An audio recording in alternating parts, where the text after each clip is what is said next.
R&B Divas LA, and LA here. It is all about LA, and sometimes you just need some therapy.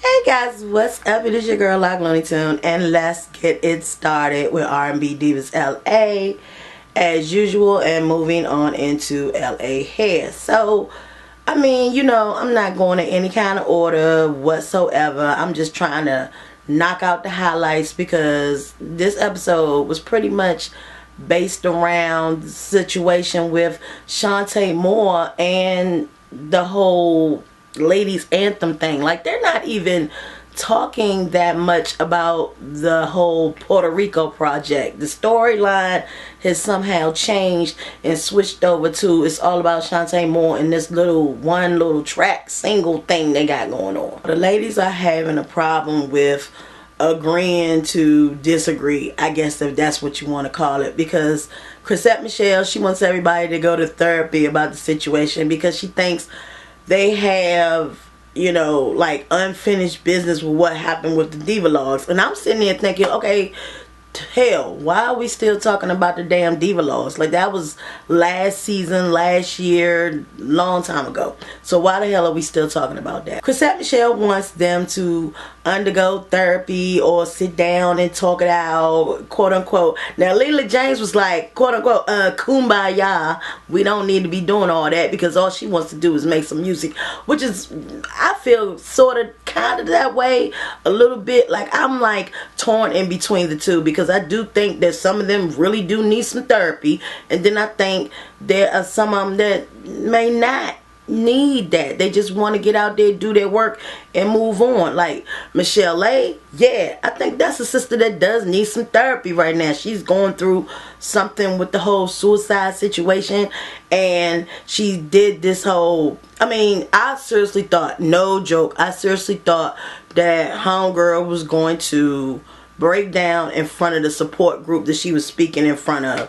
And I'm sitting there like, oh God, please don't cry. Please don't cry. Because I can't handle that again. I can't handle her crying in front of all these people that's going through the same thing that she's going through. And I know it would probably be like a domino effect. Because if she starts crying, then everybody else in there going to start crying. But she actually was able to make it through the whole, you know, thing and laugh about it and be very entertaining, and I was very happy about that. But getting back to the point of therapy, yes, I do believe that some of them do need therapy. Now Leela James, I don't think she needs therapy. I just think, you know, she want to make some music. Like she said, she like, man, I just want to make some music.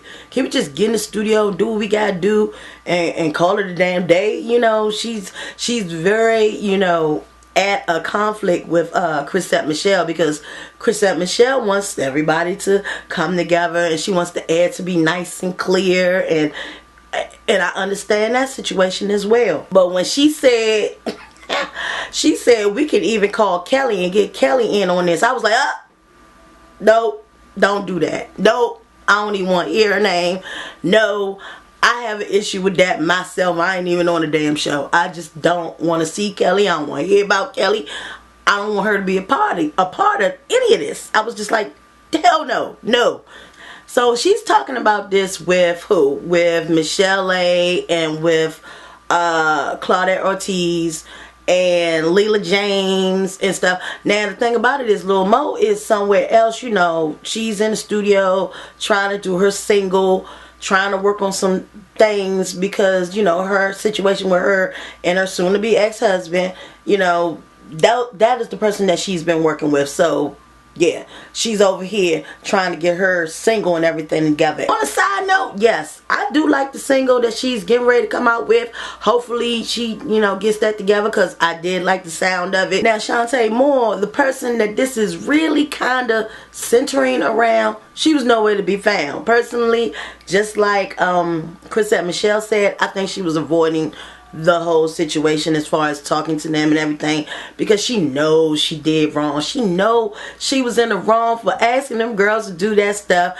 not telling them that they was going to be singing background, and to assume, you know, for them to assume that they knew that that's what it was all about. No, but this the thing she did tripped me the hell out. I was like, what the hell is that? What's going on with this? She gets her peoples, her manager, whoever, to send emails or whatever the case may be to the ladies, asking them permission to use, you know, their voice on her track. Now, everybody is like, it's a very unprofessional email. It was no letterhead, you know, there were misspellings and, you know, typos and stuff like that, and it was very unprofessional, and I don't blame them. It doesn't, you know, when Chrisette Michele sat down with her lawyer and she was like, what the heck is this? I feel like I'm being disrespected. And the lawyer was like, this doesn't even come, this is not even close to a real, you know, quote unquote legitimate agreement. You know, this is like some shit that they just threw together, saying, oh, we had permission to use your voices on Shantae Moore's new track, blase blase, at no compensation. See, that's the thing. No fee, no compensation, meaning they will not get paid. How you just gonna just ask somebody to, Shantae's gonna get paid. That's her track. She's gonna get paid. So why shouldn't the ladies get paid? You can at least compensate them for something. Their voice is on it. So Chrisette Michele's lawyer tells her, well, as compensation for, since Chrisette wrote on there, you know, a little something saying that the payback, it'll be like, okay, if you be on my album, then I'll be on your album. Instead of getting paid for the job, oh, if you be on my album, I'll be on your album. And they was like, what? How's that going to help Chrisette Michele's 5th album now? What does that mean for Shantae Moore to be on Chrisette Michele's 5th album? Frankly, to me, it don't mean shit, because ain't nobody really checking for Shantae Moore like that now. Maybe 10, 15 years ago, or whatever the case may be, they might have been checking for it in. But nobody's checking for Shantae Moore now on that note, or ain't nobody checking for her on Chrisette Michele's album. So it's not really going to benefit her to put Shantae Moore on her album. But I tell you one thing, it will benefit Shantae Moore to put a new fresh, well, I ain't gonna say brand new, but current face on her album, a current voice that everybody loves. I really do love Chrisette Michele. I think her voice is amazing. And for her to be on that album, I'm just like, I knew this was gonna happen. I knew something was gonna happen. Some shade was gonna be thrown, and you know, it just tripped me out, because Shantae Moore seriously thinks that being backup or singing backup is a wonderful thing, and it's not a wonderful thing for everybody. It may be a wonderful thing for you. You know, and she continuously name dropping Stevie Wonder, Michael Jackson, Patti LaBelle, whoever else you were singing backup for, but that's not really helping Chrisette Michele. She's a solo artist who does not sing backup, honey. So yeah, that's not the situation here. So they decide to get together. The girls start to get together and go on this little nature walk. You got Chrisette Michele, you got Leela James, you got Michelle A, you got Claudette Ortiz. You know, they're on this little nature walk thing, and Chrisette brings up the idea of therapy once again. Leela ain't having it. Leela James like, nah, I don't think we need to do that. I don't think we need to do that. But I'm going to be a team player, and I'm going to participate, and I'm going to show up. So she shows up. They at the therapy session, and yeah, it's like, kind of uncomfortable. Oh, Leela does not look like she want to be there. Everybody else is like with it, but Leela is just like, nah, I don't think I should be here. I think you should, you know, I just want to make some music. You know, she's very blunt and very direct. I like that about her. But she was just there, you know, not trying to make any waves. So with that being said, you know, the therapist gives them some homework to get all the girls together to squash it out, talk it out, figure out what the situation is. Now, the thing about it was, the line of the night, definitely the line of the night, was when Chrisette Michele said, when everybody was talking about the situation, everybody was, you know, kind of tense and not really trying to address the issue, which was Kelly Price. She was the issue that everybody was talking about and how the situation is. So So Chrisette Michele was like, yeah, well, we don't need to worry about Kelly. You know, we can say, you don't have to worry about it. Kelly's not watching the show. She's booked. You know, I was like, oh, is she throwing shade? I'm like, oh Lord, okay, she's throwing shade. But that was so true. Kelly's not there, so I think they really need to just pack this up, move on, and get with it. You know what I'm saying? It was just a situation where, okay, they didn't want to do the Divalogs. The Divalogs is over and done with. It's a done deal. They shouldn't be arguing and fussing and fighting about it. And, I mean, just move on. I mean, I understand that Chrisette Michele really wants to clear the air, but everybody really needs to be like, let's move on. People are still stuck in the past. What's her name? Shantae Moore and Lil Mo, they kind of still stuck. I do still see that they're stuck in the Divalogs mode, and they really need to move on. What I'm waiting for them to do, though, they really need to start talking more about the actual project, because seriously, Leela was like, okay, we can't get all this done and people just gonna keep on acting like this and it's too much tension. How about we just not do the project, the Puerto Rican project? But all of us know that they gonna end up doing it, because we see that in the little clips at the beginning, or you know, the little previews and all that. We seen all of them on stage. So obviously they do end up doing that Puerto Rican project. It's just the path and the road to what's gonna make this happen. I just want to see what's gonna happen, because I'm tired of hearing about the damn Divalogs. That's last damn season. I don't want to hear about that shit no more. So moving on into LA here. When we come into the show, this is what we see. We see Kim come into the studio, basically talking about that in the 20 years that she's had her salon, she's never had no situation where, as though, I guess, you know, people was in there fighting like cats and dogs, you know, cause, so, let's see, you had, Naja and Angela, I mean, not Naja, Angela, you had Naja and Lisa, and you had Lisa and, Anthony. Now, these are the two fights that actually happened inside her shop, right? So she says in all 20 years that nothing has ever happened like that in her shop. Yeah, okay, Kim. Now, if you notice, the common denominator of those two fights was Lisa. So she had said that Lisa, they have come to an agreement that Lisa will no longer be working in the shop. So, you know, I had to do my happy dance. Hey, yes, I was so happy she was gone. I was so happy she ain't belong there in the first place. Just like Kim said, she was not the right fit for that salon. She's the type of person that works on sets, so let her go back to the set. And I was good with that. I was really good with that. I was like, okay, everything is now back to normal. The people, oh, except Naja. Naja was, I guess, at home and not taking any of Leah's calls. I'm sitting there like, okay, she's not taking anybody's call. But, you know, Naja's nail got messed up, so she wasn't in the shop today. So I kind of like missed that, not seeing her. But I'm glad that she's, you know, at home taking care of herself and everything.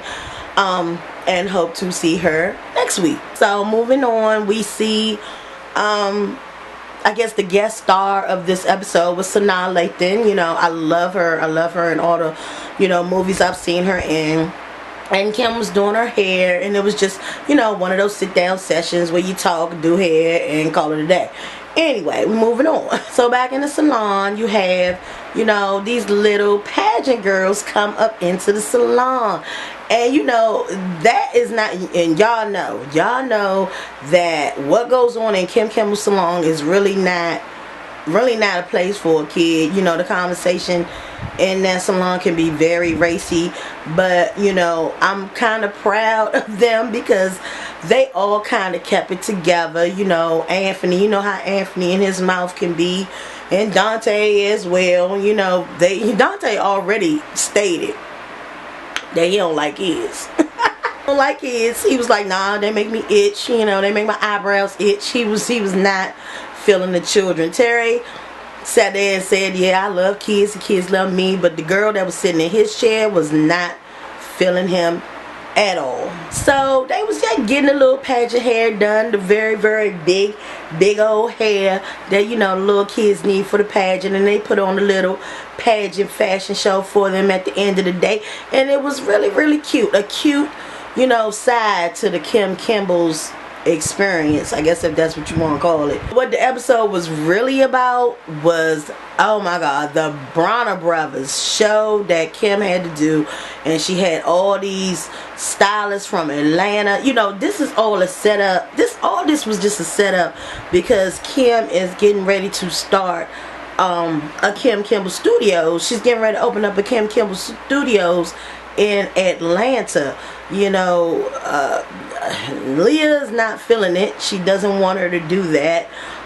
She thinks that she's going to be taking on most of the responsibility, and she don't think that Kim is really thinking it all the way through. I'm like this, hey, you either do it or you don't do it. You either, you know, you can take that chance. If it works, it works. If it doesn't, it doesn't. She already has one, you know, successful salon that's doing great, you know, but she wants to start a salon in Atlanta. I say, hell, let her try it. Okay, so let's talk about the Bronner Brothers show, where Kim takes who? She takes Dante and she takes Terry, because you know she ain't taking China and she ain't taking Anthony, because she know Terry and Dante are her two best stylists up in that studio, hands down. So they get there, you know, Dante and Terry, they get there and everything, and the first person they encounter is some stylist named Goshay. Now Goshay, whoo, I don't even understand why this sister even got any camera time. I didn't see her doing any heads. I didn't see her doing anything. No weaves, no curls, no hair, no nothing. I saw her walk in there, drop her bag down at Terry's feet, and then walk out and saying that she had to go teach a class somewhere and that she would be back later. Now, my whole thing is, what is the whole point of you even being on the show, on camera? What was the point? Terry and Dante was not happy about Miss Goshay doing that. They was like, sister, you just don't come in here and drop your bags at my feet and then just walk out. Like, what? And so Terry was like, look, I don't like being barked at by no chicken. He was not feeling Miss Goshay.